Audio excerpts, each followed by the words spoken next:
বাবা, তুমি আমাদের সাথে থাকো না বলে আমার ভীষণ কষ্ট হয়।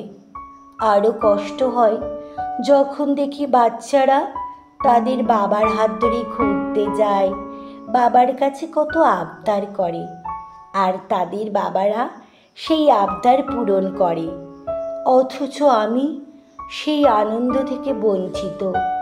আমার সব সময় মন খারাপ থাকে। তা দেখে আমার বান্ধবী পূজা আমাকে বলল, তুই এত মন খারাপ করিস না, তুই তোর বাবাকে একটা খোলা চিঠি লেখ, আর সেই চিঠিটাতে তোর মনের যত কষ্ট আছে তা লিখে বাবার উদ্দেশ্যে আকাশে উড়িয়ে দে। পূজার কথাই আমি তোমাকে চিঠি লিখতে বসলাম। প্রথমে তোমাকে প্রণাম জানিয়ে চিঠি শুরু করছি। আমি তোমার মেয়ে মিলি। জ্ঞান হওয়ার পর থেকে দেখছি আমি মামার বাড়িতেই আছি। কোনোদিন তোমাকে দেখার সৌভাগ্য হয়নি, কিন্তু তোমার নাম আর পদবি আমি সবসময় ব্যবহার করি। জানো বাবা, আমার মনে হয় যার পরিচয় আমি পরিচিত তাকে দেখার সৌভাগ্য আমার হয়নি কেন। আমার বয়স এখন 16, বেশ বড় হয়ে গেছি, আর অনেক কিছু বুঝতেও শিখেছি। আমি যদি মাকে তোমার বিষয়ে প্রশ্ন করি, মা বলে, মিলি, বড়দের মতো প্রশ্ন করো না, নিজের কাজ করো।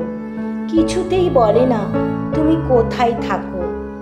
এমনকি তোমার কোনো ছবিও আমাকে দেখায় না। মাঝে মাঝে মায়ের ওপর ভীষণ রাগ হয়। কেন মা আমাকে বলে না, কেন তুমি আমাদের সাথে থাকো না? আমার খুব দুঃখ হয় জানো, যখন দেখি বান্ধবীরা তার বাবার সাথে স্কুলে আসে। ওরা আমাকে প্রশ্ন করে, মিলি, তোর বাবা কেন তোদের সাথে থাকে না?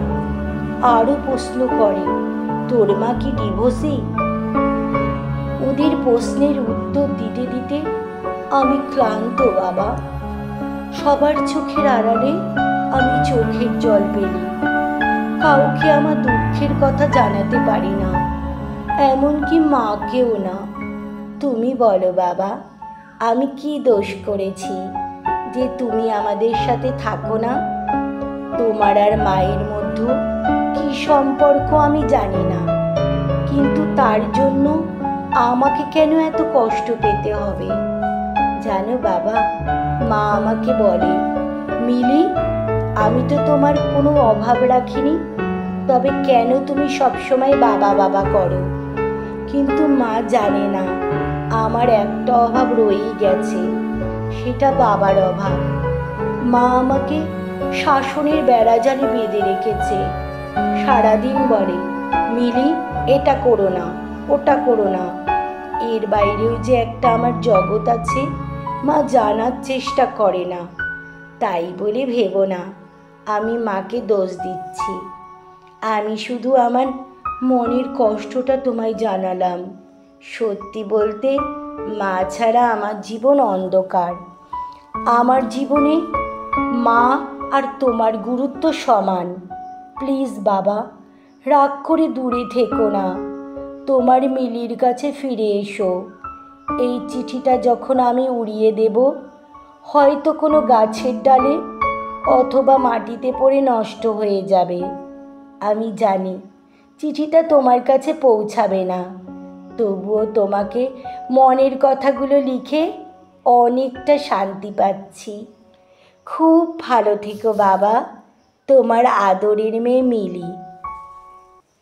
কলমে ছন্দিকা চক্রবর্তী, কণ্ঠে ছন্দিকা চক্রবর্তী।